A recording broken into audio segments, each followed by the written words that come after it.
জানি চালা চালা চালা চালা তোমার আগুন বাড়ে চালা চালা চালা চালা কি প্রেম বিলারে বাড়ে চালা চালা চালা চালা।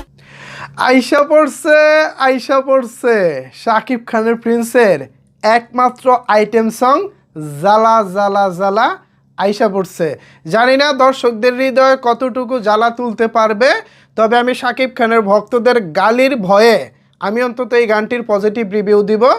অডিও গান যেটা শুনলাম পুরোটা আমার মাথার উপর দিয়ে গেছে।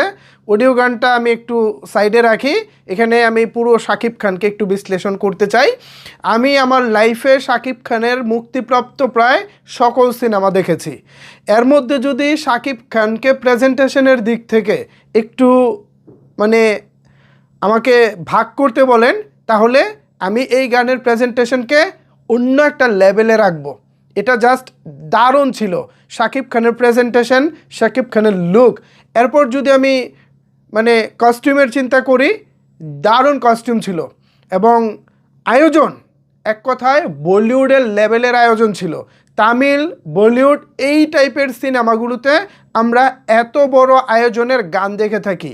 সালমান খান, শাহরুখ খান ওনারা যেই লেভেলে গান করে, যে অ্যারেঞ্জমেন্টে গান করে, এই জ্বালা জ্বালা গানটা কিন্তু সেম ওই অ্যারেঞ্জমেন্টের গান। এছাড়া নায়িকা তাসনিয়া ফারিনকেও দেখতে খুবই ভালো লাগতেছিল। শাকিব খানের সঙ্গে তিনি যেভাবে ডান্স করতেছিলেন, এক কথায় তাকে খুবই সাবলীল লাগতেছে এবং শাকিব খান, তাসনিয়া ফারিন দুজনকে বেশ দারুণ লাগতেছে। গতকালকে আমরা একই সিনেমার পরিশিরোনামে গানটি দেখেছি, সেখানে শাকিব খানের বিপরীতে ছিলেন জ্যোতির্ময়ী কুণ্ডু। ও দুজন মানে শাকিব খান এবং জ্যোতির্ময়ী কুণ্ডুকেও দারুণ লেগেছে, আজকে তাসনিয়া ফারিনকেও যথারীতি দারুণ লাগছে। শাকিব খান এই দিক থেকে নিজেকে ভাগ্যবান ভাবতেই পারেন, তিনি যার সাথেই দাঁড়ান তার সাথেই মানায় ভাই।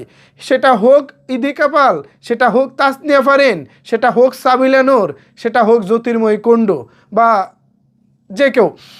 এটা একটা ভালো দিক যে শাকিব খানের বিপরীতে যেই দাঁড়ায় তাকেই ভালো লাগে। বাট আমরা যে আইটেম গান শুনি বা যে আইটেম গান শোনার পর আমরা মানে মনের আনমনে নাচি, একটা যেমন লাগে উড়া দুরা তুমি কোন শহরের মাইয়া গো, মানে এই যে একটা ফিল আসে, চাঁদ মামা মানে যে একটা ফিল আসতো, আমার কাছে এখনও পর্যন্ত ওই ফিলটা আসতেছে না। জানি না গানটা বারবার শোনার পর ফিল আসবে কি না, বাট আমার কাছে যেটা মনে হয়েছে এই গানটা মনে হয় না খুব বেশি দূর যাবে। সাকিবিয়ানরা, আমি আপনাদের অনুমতি নিয়ে বলতেছি, চাঁদরাতে আপনাদের গালি শুনতে চাই না। আমিও আপনার মতোই শাকিব খানকে ভালোবাসি, ভালো কিছু হলে আমিও নাচানাচি করি। বাট পুরো আয়োজন, পুরো সিনেমার মানে পুরো গানের যে কোরিওগ্রাফি, কালার কারেকশন, সব কিছু এডিটিং টপ নচ।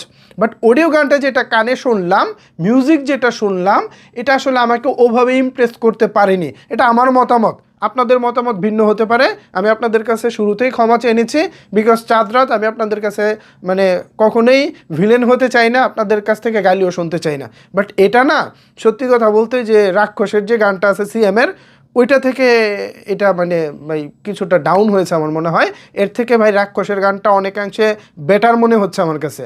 এছাড়া রাক্ষসের যে মানে ডান্স স্টেপগুলো ছিল মানে ফার বেটার ছিল আমার কাছে মনে হচ্ছে। যাই হোক, ওভারঅল মানে শাকিব খান থাকার কারণে গানটা আমার মনে হয় সাকিবিয়ানরা শুনবে।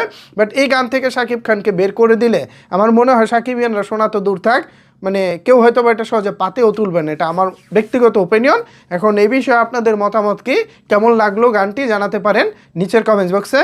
ধন্যবাদ সবাইকে এতক্ষণ আমার সাথে থাকার জন্য।